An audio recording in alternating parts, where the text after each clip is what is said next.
Yeah, yo, I'm trying to paint the picture as I see it, but these days I really don't believe it. I fall asleep beside the sofa in the evening, my heart heaving, panic but I couldn't find the meaning. Hello everyone. What's up? Yeah. Round of applause. These guys finished an album and it's coming out at midnight, so let's have a little celebration. Thanks for all being here. This is a very special opportunity because there's a lot of interviews that have already happened and will continue to happen about this record. But in front of you, you have three beautiful humans, three beautiful friends that made it. And we're going to talk about a few of the details, the kind of craft behind it. We all admire this guy and each other as friends for like keeping the human element in things. And there's a lot of technical, nerdy decisions that all three of them made to keep it that way. Without further ado, let's introduce each other, I think. Avi. Hey everyone. Who is Nick? Nick is the best guy in the world. This is Nick. He's our dear friend who produced and wrote and engineered this record with us. Triple platinum. Triple threat. guy. I love that. Nick, who's Loyal Carner? Lil Carner is a very dear friend of ours, of mine, of all of everyone that knows him. But he's also an amazing artist and someone that I'm very grateful to get to work with in his realm. As we all recognize, he wraps up sort of like everyday scenarios that we can all relate to in little packages and puts them into great songs and release to the world. So that's Lil Carner. You never get to hear your friends say that shit. That is so nice. Can I talk about these guys? Yeah, absolutely. So Avi, this is Avi Baraf, Avram Araf. This is one of my closest friends. Nick Mills obviously got a shout out from Avi already. But these are really like my best friends. And so is Mikey. He's not giving himself a shout out. There's 4 best friends here right now, really. And many more best friends in the room as well. Many more best friends in the crowd. But yeah, Avi, I guess like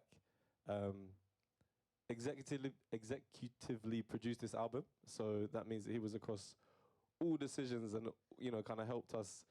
Anytime we were stuck or lost, it was Avi who we would turn to, I think is true, you know? So like, we don't give him enough credit because we see him all the time, but really we love him with all our hearts. He wears the best hats and the coolest trousers and we love him, so yeah. Make some noise for Avi one time, man. Woo! Yeah. Excellent. And make some noise for yourself as well. Thank you for coming and checking this out. This is a big deal, so thank you. What a wonderful thing to do. Kind of scary, but it is funny. I think a beautiful place to start, Ben, is what era did you start making music for this album?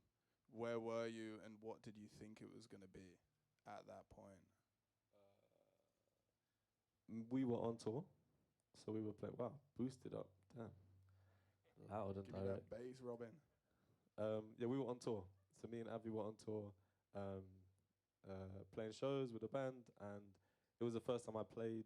Kind of my last album was like the first album I'd ever played out with a full band and been part of a, you know, like a unit, and I really loved the anonymity and that, and the camaraderie and the I don't know, like the collective support. It wasn't just always about me, which I really liked. I liked being able to hide behind my friends and then allowing them to hide behind me when they needed to. So yeah, we were on tour, and in between the dates on tour, we would have little time to make music, like in studio.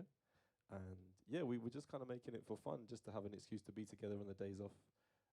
But of course, because we were playing shows, we were kind of having an idea of what was missing, maybe, you know, what, you know, when you do something, hindsight is such a beautiful thing, right? As soon as you release something, then you go, oh shit, I should have actually done this and this and this. And so it was like in real time, I was like solving all the problems that I didn't get a chance to fix on my last album, you know, like just in the studio. So yeah. And almost in reflection of that, like, what is this album to you now that is done and almost out in the world? Like it's almost like not ours anymore, which I think is the nicest part of it. But it is, yeah, like it's not overthought. It's really like a collection of little pockets of time, mainly spent with my son in the room, you know, like with my kids in the studio, and yeah, I guess it's like oh, it's so hard to find the words for it. Really, I guess it's like an expression of their immediacy and their present look at the world. You know that their kids are so infectious because they're so present. They don't think about yesterday or tomorrow. They just think about right now.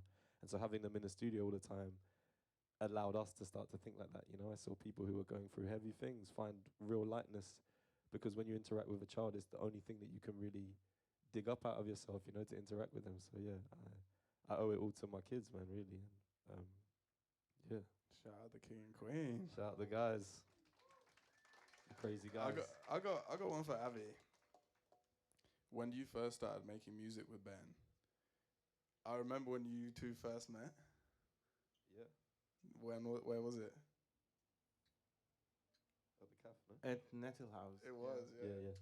And like from that moment, when you first got to know each other and started making music together, Avi, like, what would you say is the biggest difference in how you approach making music with Ben over that period? I think the whole 3 years now, actually. Wow. The whole kind of 3 years. 3 years. Yeah. There's basically like a constant attempt to chase discovery. So there's this balance of like introducing new elements into the palette of what is the way that we perform.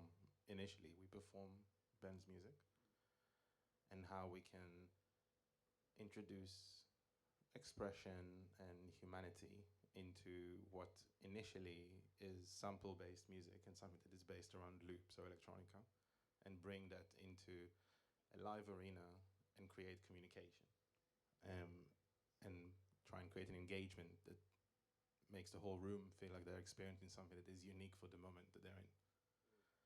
And then to bring some of those ideas into a studio environment, and to kind of understand that maybe there's things that feel risky or exposing, but actually if we allow for those moments to happen, then once in a while we'll capture something really magical that we couldn't have orchestrated. Exposing is a good word. Ben, like, what does that mean to you in a musical sense? Exposing. For me, it's fucking singing. That's the. But like, I mean, we're so close that like, I think you kind of have to be to make music. I think there's a misconception of like, as an artist, that like, when people talk about collaboration, that it's like you meet someone for the first time and you're supposed to just like bare your soul in front of them, you know. And to me, like all the music that I love, I think the people who are releasing it and sharing it, that's what they're doing. And it's impossible to do. You would never meet someone the first time, you know, unless you're falling in love, which we kind of were doing. But like, it takes time to like build a safety, you know, like a comfortability, like a true love between each other, that you're free and safe enough to kind of express that vulnerability, you know, like to sing. Like, it was never a plan for me to sing on my album because I don't think I can sing, and I've said it freely from the beginning, and I'll still say it. But when I was first making music with Nick, or we were in the studio, every now and again, like Nick would sing, and Nick has a really beautiful voice, right? And I would always be like encouraging him to sing on the stuff we were making. And then at some point, he flipped it back on me and was like, "Why don't you put something down and then I'll try it later?" And so I then started to do things thinking that either Nick or Avi would sing on the song. So a lot of the times I'm singing, it should have been them, and they've kind of set me up to fail, but I've done okay. We're gonna play some music in a second, but I'm just getting carried away with this shit now. So Nick, talk us through that decision. Was it a conscious one? Yeah, I think so. I think some people will just never hear that their voice sounds good on something, but it's just because it's them. I think if you take yourself outside of the fact that it's you, I know that he would like it. So like we kind of had to do that for you. Yeah, but everyone knows what it's like. You know, if you make a voice note and you send it to someone, then you accidentally play it before you send it, and you're like, "Oh, no way." Like, imagine that, but then you singing on that voice note. Do you know what I mean? Re-record. That's how I feel. That's how I feel. Now millions of people will hear it. Oh well. Can you remember like the first thing that you managed to get Ben to sing? Not the first thing, but I think the first thing where it was like the tipping point where he actually was like, actually maybe this is good. And I think it was actually something where I lent into it, and instead of like shying away and hiding it behind other things, I think I actually managed to convince you to do some double tracks. And it's something you initially hated doing because it's like it's not real and it sort of goes against the ethos of how we were making stuff. But somehow when there were more of your voices, you felt less exposed. And I think that was like maybe breaking the seal of like, okay, maybe this can sound good. Like Elliott Smith, right? Yeah. Abby introduced me to Elliott Smith on this album. I'd never heard him before, and it like blew my mind. Felt like I was 16 again. And then it was kind of around the time we made In My Mind, which is the first song we made for this album, and it was Abby who was like, if you hear a melody, just put it down and then I'll sing it later. And I'm still waiting. So Were you trying to trick him? Yes. There was also loads of kind of like, there was like a journey of psychological kind of like bullying was Warfare. No, because like initially we actually were like, because the chorus of In My Mind is actually like 6 of us. true. So first of all, we all went into the live room and kind of sang in a circle. And then the chorus of About Time, we recorded together. And then slowly, you kind of learned how to ride the bike on your own. People just started leaving the booth like one by one until I was just in there on my own. All right, with that in mind, what do you want to start with? The format that I think we should run this, it's a rare one, is to hear some of the demos from tracks, so that these guys can kind of point out like where things started and then their decision-making process along the way. Yeah, what do you want to... There's samples and stuff that we didn't use in these, okay? So just be careful if you're filming it, don't post it and get us sued, okay? We didn't use them, we're good people. We didn't steal music, all right? We're good. Yeah. I think we just go in order of what we made, right? So. But you want to play the demo first. Oh yeah, play the demo. Does that make sense? Let's go demo first and Okay. explain the order we're playing them in. So the first one will be All I Need, which I wrote in a yellow self-storage car park when I was moving some stuff. And I was struck by how much shit everyone has. And I was thinking about like my emotional baggage and other people's emotional baggage and how like I was imagining that the shit they were carrying was actually the shit that was within them. And I was saying like in my head, I wish I had a place that I could come to in my car and take all of my, like how Dumbledore does, you know, in Harry Potter, where he takes the shit out of his brain. I wanted to have a place for my emotional baggage, but I don't have one. So yeah, I was listening to this song by this band called Blue Smiley. Well, that's the name of the song. I can't remember. But the intro was really short, and so I looped it in the car because the rest of the song wasn't all that, but the sample at the beginning was great. So I flipped it kind of myself quickly, wrote to it, and then came to the studio and was like, I got an idea. So I guess this will be what happened next.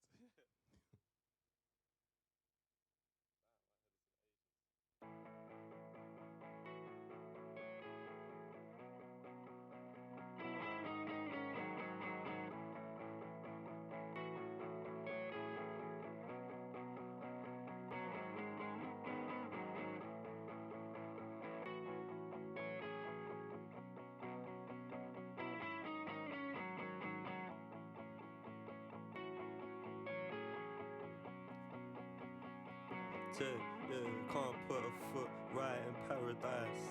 Search for something nice, just a place that's all my own before a soul arrives. It's your fault, hold it twice.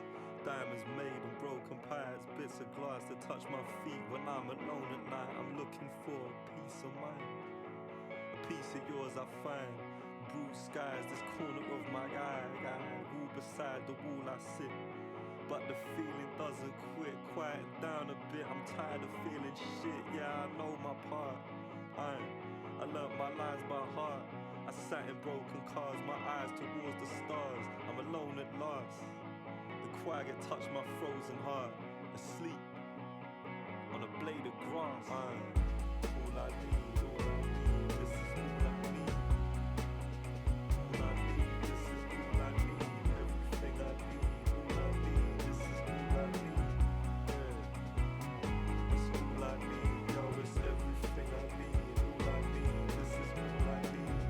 All I need, all I need, this is all I need. Everything I need. Yeah, everything I need. Yeah, I put my fist through the wall for practice. The world rotates along its axis. You won't recognize me like you just been catfish. Smell the sheets on my mother's mattress. Just the place I learnt my backflips. I'd like to say for the record, even I've never heard that. You never heard that? Sorry. Yeah, it's not that much different, you know, but it just, the sample, it was brilliant. I loved it. But it just felt like it was so limiting. We were in the room all together, you know, and it felt like it was quite, a little bit like Tony Hawk. Do you know what I mean? We were just trying to like slow it down. It was also like at the peak of the, well, I guess generally for this record, there was kind of an idea of let's try and make it more around the palette of a guitar. And that was maybe the most extreme version of that. Sometimes you got to take it all the way there, just to read it back a little bit. Yeah, but also because it was a sample, it wasn't our guitar, you know, so it felt like we were limited by what it could do, you know what I mean? So, yeah. I think that was the replay. No? I think, that was replayed. That By was Mark? Yeah. Oh, so no samples. Who even mentioned come on. samples? We're safe. But in terms of taking that and you're in yellow storage, you take your yellow storage idea to these guys, you replay it. What was the thing that you guys felt you needed to change or hone in on in order to push it to the thing that was maybe in your head? To soften it. You know what I mean? It felt like quite abrasive, and as much as maybe what I was saying in a way was quite sad, or, you know, like it wasn't exactly like a positive set of words, it needed to be juxtaposed by something that just felt a little bit more delicate and hopeful, you know, and inviting for me anyways. So yeah, and I was listening to a bunch of Red Hot Chili Peppers while we were making it, and I'm heavy into John Frusciante, so I was like, I don't know, I just kind of wanted like more clarity of the guitar, you know, to like appreciate that it's actually being played, not for it to be lost in something that feels like dirty and messy, but something that was actually like quite clean and, you know, like a harp, like something simple. That's beautiful. We want to hear the version on the record. We could play it. I'll play it for you. What, is this it? Oh, yeah. Let's see. Wow. Slow drop. What was the outro of that we just heard? In my mind, festival, it will go big and we'll have lights and fireworks and whatever. Instead of doing that, we would go like tiny, you know? Who in the crowd, put your hand up if you make music in any capacity. Don't be shy. Nice. Amy, I know everyone in the crowd's line if you're not putting your hand up. Get your hand up, Amy. You too, George, Beat Lord. Wow, true.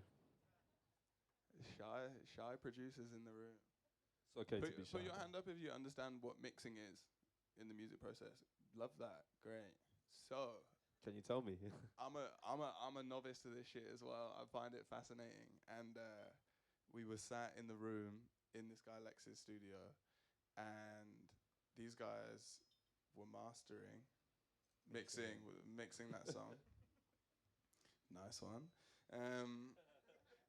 And a really interesting thing was happening where, like, I was staying quiet because I was like, shit, I don't agree with this. And Ben was like, I don't want this to hit that hard when it drops. Talk us through that decision. Yeah, I mean, it's kind of inspired by what I was saying before, but I guess it was just like, it's like a race to the bottom, you know, to try and make your thing the loudest or the hardest or whatever. And the people that we would be competing with in that competition, we would lose because it's not what we're setting out to do, right? So it was kind of like the whole album was like a practice in learning how to be yourself. And like, I know that ourselves, you know, are not necessarily the loudest in the room. Well, I am sometimes, but because I'm shy, and it's like a thing. But like, it's like not about trying to be overt. I think it was like trying to, I don't know, I wanted people to kind of discover it on their own, not to force people to listen. You know, if you're listening and it's in the background, didn't want there to be a big moment that like catches your attention, but just to like let it be in the background. Because I think to be in the background of someone's life is a privilege, you know, like you don't have to be at the forefront of their life. Yeah. That's beautiful. There was a lot of conversation around the record about how we want to leave 10, 15% for the listener's imagination. So whenever there was an opportunity to not present something in its complete form, but for it still to be clear what it's meant to do, we would try to do that. As a way of like, almost like inviting people to complete the picture in their own brains, Because in a way that they see fit. Because everyone will do it differently, you know? There's no point telling everyone exactly what it is, you know? To you guys, my last question on that song. Let's keep going, actually. I want to listen to more music. What we got, Nick? Next, we gonna play Lion. Yeah. Is that right? Awesome. I'll just let the music do the talking, I think, with this one. So this is the first version as well. This is the oldest. I haven't heard this in a long time. Any words of resurrection before this one? Nope. Are you shy? No?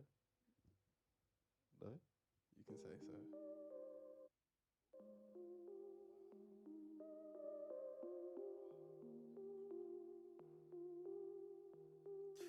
Yeah, I can't lie, yo. It's the not knowing that I can't take. There's this fear in my belly that I can't shake. Trying to remember what my mum say, but can't fill the space on these dark days. Strange, thought they told you I was done with that. They're trying to roll me up in bubble wrap. Maybe it's lost and they ain't coming back. I saw the lightning, but I never saw the thunderclap. But I know it's coming, I know it isn't over. Looking under cushions on the sofa, behind bedroom doors, lifting up the corner of the poster. Still I can't figure if I'm closer. Yeah, yo, I'd be lagging if I said I wasn't scared. I'd be lagging if I said I wasn't there. I'd be lagging if I said I weren't excited. End of every night, getting quiet, wondering who's really there. Fall asleep beside the chair I used to write in. Now I only spend the night in, rocking back and forth, maybe more exciting. The sky looks bright when shit. Hey, yo, the sky looks bright when I was singing.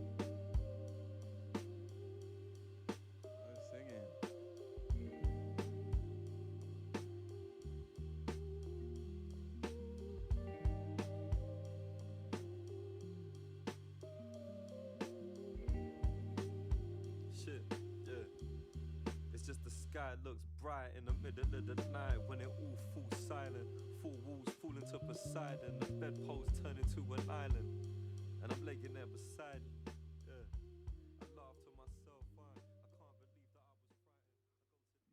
That is amazing. That song for me again.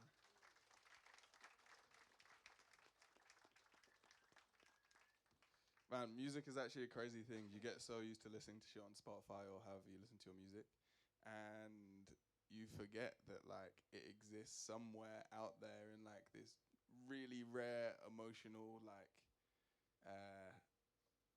honest way with limited tools. That was crazy to hear that. How did that feel? Better than I thought it was going to be. Yeah. It was, that's Avi playing on a Juno, like a synth. And yeah, it happened really quickly. It was just Avi alone in the studio, right? In the live room. And I think it was not many of us there. Marla was there maybe.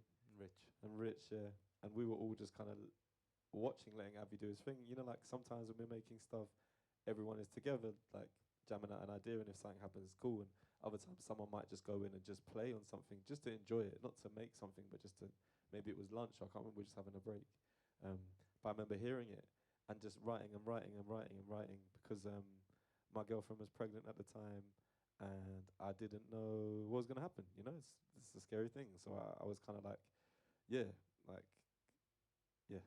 I was going through it. Not as much as she was, of course, but. Were you telling all this shit to Avi? No. Oh, that's it. No one knew. No one knew that my girlfriend was pregnant. Yeah. So I was like trying to tell them because I really wanted to tell them, but I couldn't tell them. So I was trying to write it down, like in a coded way as like a surprise. But yeah, they didn't get it. We didn't get it. No one got it. But yeah, but then I'm not like a huge fan of the Juno sound. So I mean, that's the understatement of the century, really. Like half of our conversations is how much he hates my synth. I don't hate. I thought that sounded beautiful. Yeah. It's like if you put this album in SpongeBob or something. There you go. I'm not really trying to do that though. That's the thing. But yeah, so what happened is Nick loved it though, and I loved the melody of it. I just thought that there could be a bit like something that felt more like close to us. So Nick replayed it on guitar.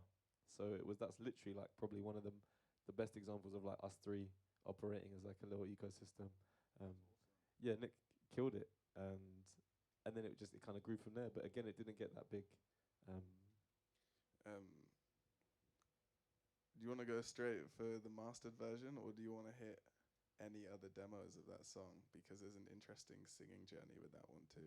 There's no chorus on that demo. Oh yeah.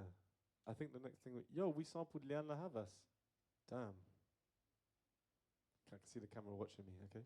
It didn't make the record. It didn't happen, Leanne, okay? But yeah, no, we sampled Liana Havas. I think I had already written a chorus though, but I was just too, like... There was a lot of conversations around what should be the melody. Basically, in that gap that we got to, this is like, okay, so we're like, we need a melody here. And for a while, it was like, we'll try loads of things. Yep. And then eventually we were like, it should actually just be the melody that is in the Juno part, or now the guitar part. Yeah. Nick, like, as you're watching this all unfold, what are you thinking in terms of the chorus? I mean, I was in the same space. I thought this needed, like, it felt like a really strong song, just in terms of like the vibe it created, and it felt really personal and it felt important. And then again, it was that thing of like, oh, it's a really important one, so we need to give it a big, amazing hook, because otherwise it's not going to make it as a song. And then again, we just sort of like came to our senses and thought, why don't we just sing like what's already there and have it sort of understated? And definitely Ben should sing it. It should be some sort of like intro to another person. It doesn't need to be. It's like a personal song. And that's what we did, and it just, I think it immediately felt like it clicked into place, and that was that, and it was like no going back. My only 2 cents on this is I've never heard that version of this. The first version I heard I think did have the Leanne hook on it, and we were on a plane in Switzerland, I think. It was somewhere Scandinavian feeling, and Ben he gave me his phone and like really nervously sat next to me. He played me a couple songs. I remember there was one with like crazy 808s. I think that you maybe like Crash or something. Yeah. There's a song with crazy 808s, and it's like on some real hip hop shit, you know? And I was like, oh, this is cool. And then like heard Lying, and I was just like, man, I'm listening to the most sad girl music right now, and this is just hitting the spot. Like, please keep doing this. But it's funny, isn't it, when you make something like really tender that's actually like will travel further than the thing that you think is loud. We also asked Adrienne Lenker to sing it. I know, innit? Yeah, but she was busy. But she's cool. No diss, Adrienne. We think So she's amazing. what ended up happening? Just play the tune. Give the keys to the king. Give me a break. I don't know where it is on the record though. Let's try and find it. Ooh. 6 weeks. Make it.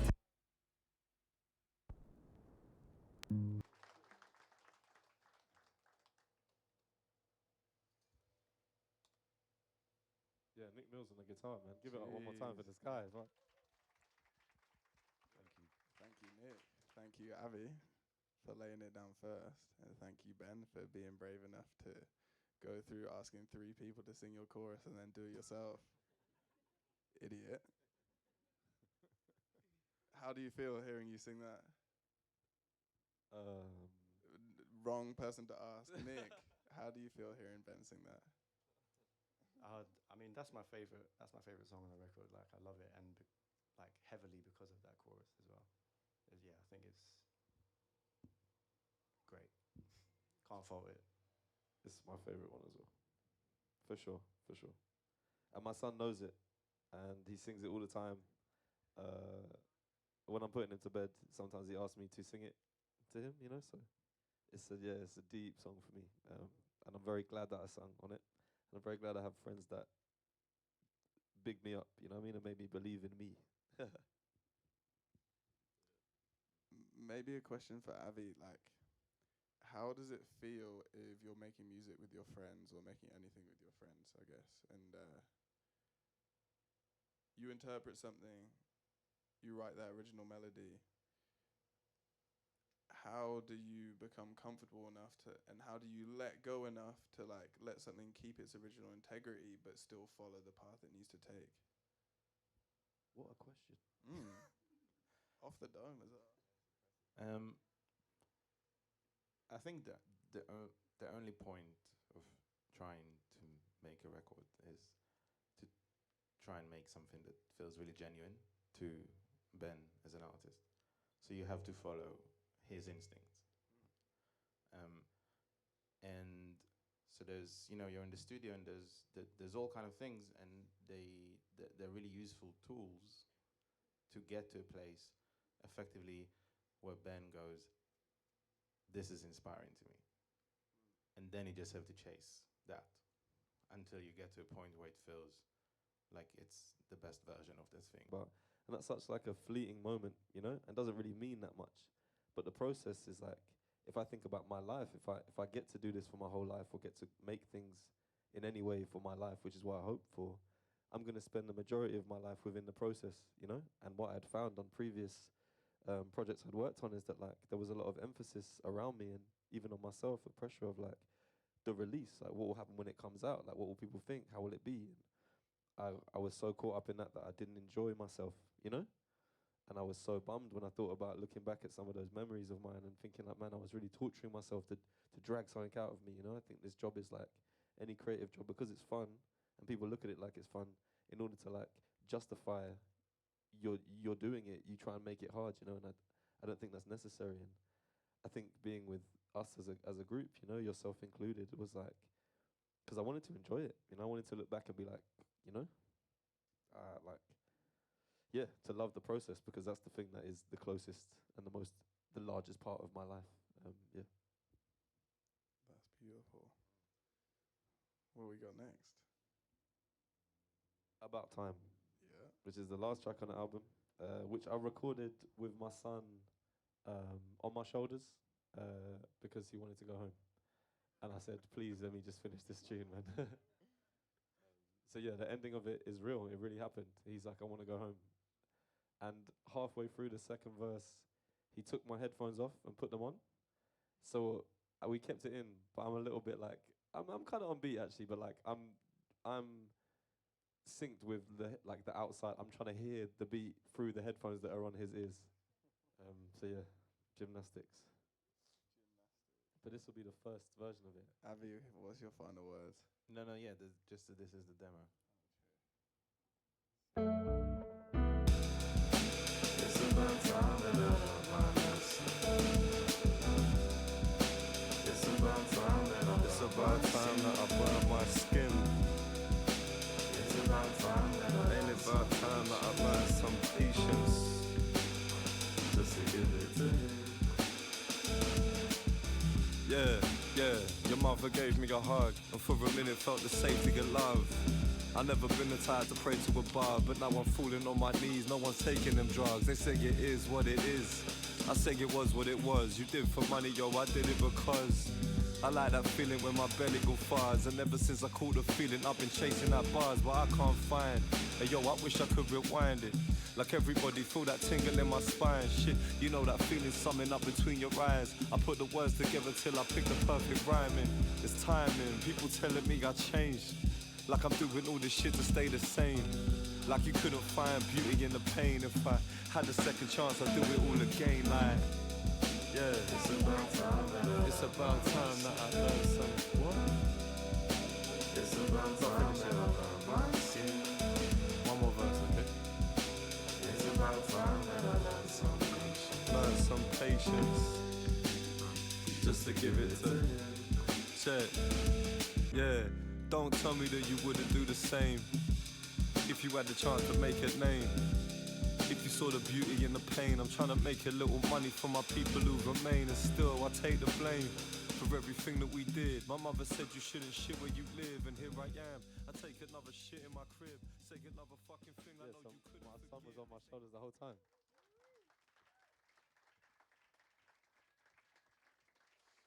It's really crazy hearing that, because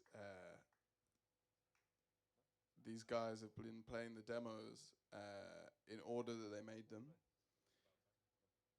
And it's super interesting because like it's really obvious that you guys had kind of sharpened your sensitivity to each other and your tools of making music together and communicating with each other, because that as we'll hear, is like probably the closest to the finished version. Yeah. Out of all the things we've heard. Yeah, true. That was the one that was towards the end as well. It was towards the end. Yeah. It's also kind of, I mean, with a lot of those things, they kind of stayed relatively close to the initial recording. And when we got towards the end, like with this, for example, effectively the rhythm section and the piano were added and replaced what's there. But the people that did it were Richard Spaven, Eve Fernandez, and Finn Carter, who are part of the live version of the music. And when they came in, those people are so, they're so part of our universe of music making that it was kind of like Eve just go in and like record a take of bass, and that's the take on the record. Like, you don't really need to communicate a lot by that point. Because there's kind of like an existing universe of musical vocabulary. I think with this one in particular as well, this one was special, and it kind of always, from the very beginning, we always felt, well, this has to be at the end, because it was like the most like honest capturing of just like life as it was happening, like really quickly. The initial idea was caught, and that didn't really deviate much. You did the verse with your son on your shoulders, and it was like, well, that almost makes the track. Like, obviously, all these beautiful imperfections are happening, like in real time. Like, that's going to make the track, and it just sort of snowballed that way. And we didn't really feel the need to change much, because it was like, this is so perfectly imperfect, sort of thing. If anything, it was mainly a process of taking things out rather than adding more layers. Like, basically, the version on the record just has more cuts on the drums and like things that allow for space for the lyrics to take center stage. I think also we were like, we were trying really hard not to overthink it. I think it's really easy to like over conceptualize any kind of work, but definitely an album, and especially like an album that people will try and put in a rap space, My question is about the environment when you're making music, and like, you could really be doing the rap thing of like, I need a jar of weed and 12 strippers and strobe lights and only blue Skittles. What's it like not doing that? Because for some people that will get the music out of them. That's great. We actually, we didn't do that. We didn't do that, but we did like a version of going to LA for 2 weeks. Yeah, but it wasn't like that. It wasn't like that, but it was kind of like the kids came and we had a pool, so it wasn't like that. But basically everything we did Skittles in were LA ended up not being on the record. Yeah, true. Why?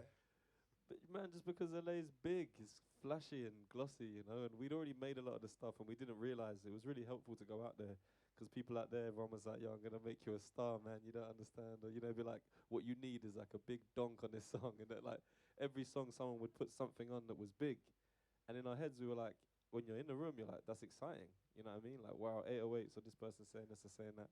And then I remember we all sat on the plane and listened to the shit that we had made in LA. And we were just like, what have we done, man? What have we done? But it was brilliant because it just helped us understand that we were finished. That was like actually the most useful part of the process. To Avi's point of taking away, that like going somewhere else outside of our comfort zone and throwing loads of shit at it was helpful, because then we could see what actually needed to be there, But yeah, all I was saying about the story before was like the conceptual idea. There wasn't one, but it began to feel like a day in the life of my son or me or an inner child or something that's youthful, right? And it felt it was as simple as that, and when we clocked that, when the song was made, we were pretty much like, oh, we're done. We did make a tune with Nick Hakim in America, which that was in New York though, which is very different. Which is really good. My final question before we hear the mastered version is tricky, because I'm intrigued. I want to know what you think. What difference do you feel in yourself when you're recording music when your children or one of them is in the room?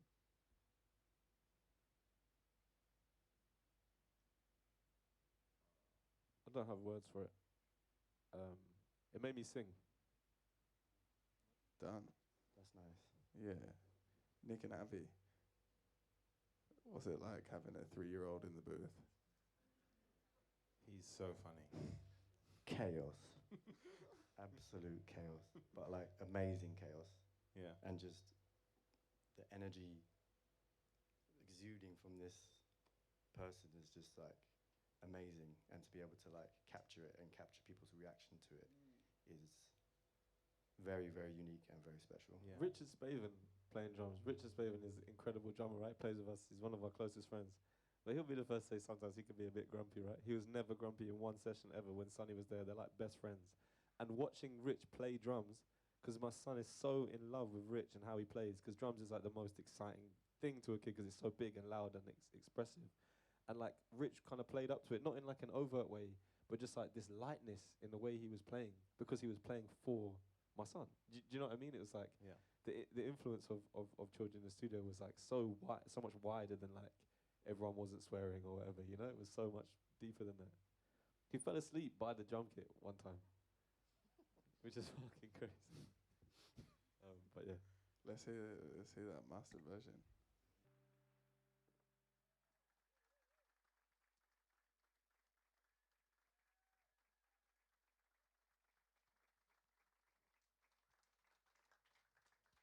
Kind of one of them try not to cry in public ones, isn't it? How do you feel listening to that? We're kind of wrapping up the talk, and like, Yeah. it's quite a crazy moment in your life, really.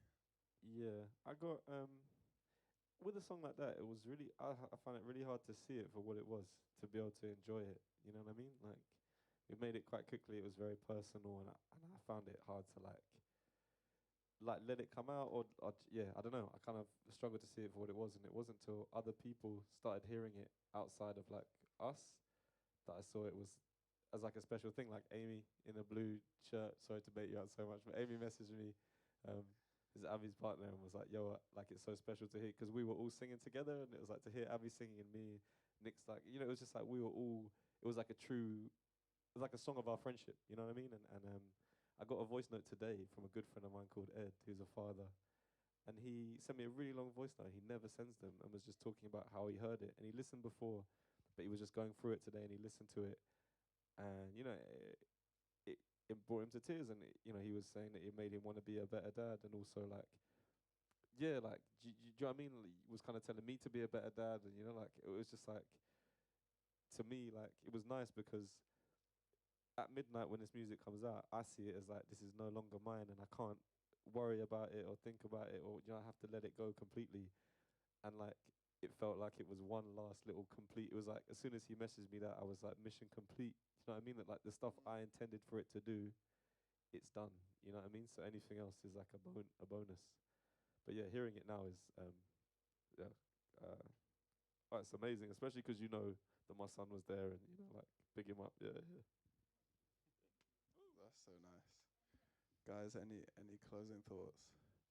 Closing feelings, not thoughts.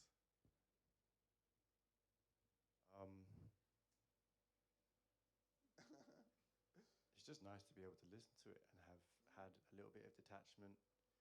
I feel really proud. I'm very excited that it now is everyone else's, for them to put their own imprint on and apply their own lives to, and just like enjoy and let it help them in hard times, good times, like all of that. I think that's an amazing feeling. I kind of forgot that it was getting released to people, to be honest. I was just like, oh yeah, we finished it, and then that was that. But now it's everyone's, which is a really nice feeling. Abby, how do you feel now that it's everyone's almost? Yeah, same. I mean, it's kind of crazy because we're basically at the end of like a week of trying to play all of these songs live for the first time. We just finished our rehearsals, and in the process, you almost like listen to the songs for the first time because you're trying to like be like, oh no, it's that part or it's that thing, and it's yeah, it feels very. It feels like there's a lot of us and a lot of Ben in a very in a very detailed and nuanced way, and I think that's what we tried to do. So it's nice to feel that way. That's awesome. Nice. You know, I told everyone before this talk's going to be half an hour, and like 10 minutes in, I looked at my phone and I was like, fuck it, we're doubling that. So I'm really sorry if like the cameras have run out of storage and shit, but final question for Ben is what do you hope this music brings for people now that it's not yours? Who do you hope it reaches? I don't even know if I thought that far yet. Just I would love for it to be a companion to people's life, people's day. It doesn't have to be like the main event, but just if it's in the background, if something magic happens and in a way one of the songs is there and we're there, then awesome. But yeah, I think feel it, love it, hate it, whatever. Just like feel something to it and be outside. Hope it takes people outside. Now, gut instinct, magically pick one person in the audience who's got a question. Put your hands up. Oh man, more than one. Yo, tell me.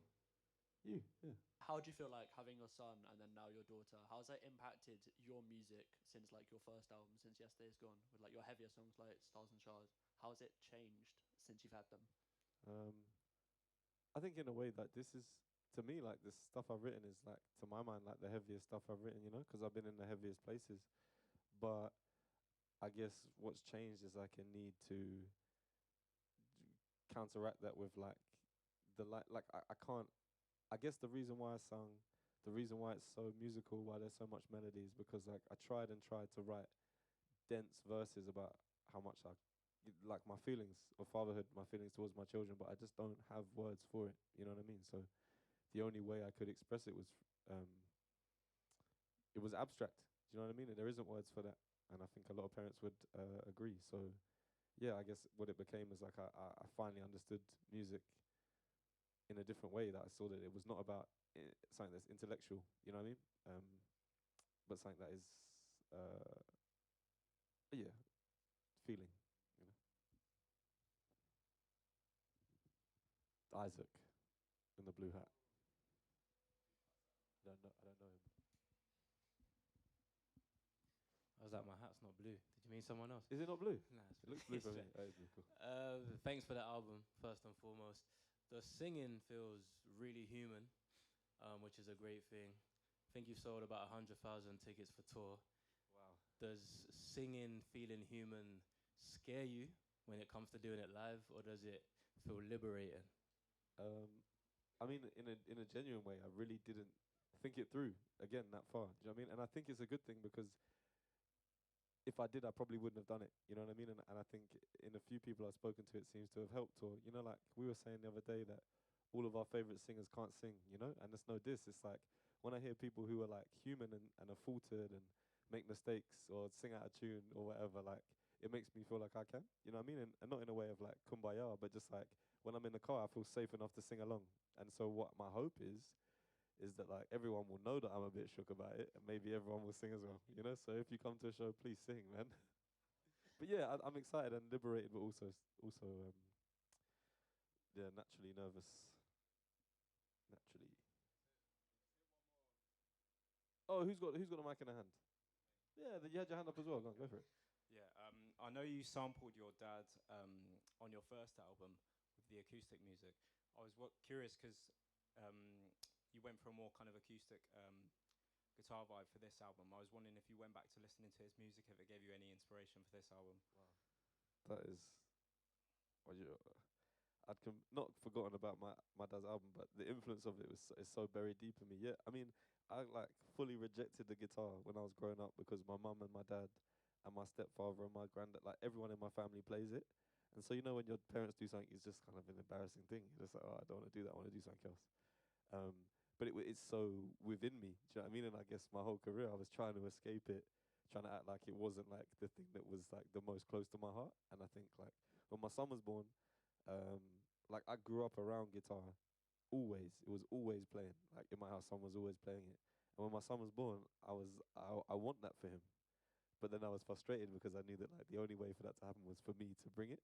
And so I like had to like leave my rebellious youth behind and like take up the position of father for real, you know, like of that member of the family who plays the fucking guitar to my kids, you know. So like, again, it was an influence on my kids, but yeah, definitely my dad's album is like I sampled it on my first album because I was too scared to just like do it for real. Do you know what I mean? And I think I come all the way where it's like if he heard it, he'd be like, no way. Kind of like stole his thing, you know? Proper full circle moment. So. Exactly, yeah. That's a beautiful question, man. Thank you. All right. Sign it off, King. Thank you, New Balance. Thank you, N. Thank you, everyone in the room. Thank you, Nick. Thank you, Ben. Thank you, Avi. Thank you, Mikey. There's purpose in my existence. Good man, how are you? Yeah, good. I feel like I've met you before. Whoa. Not bad.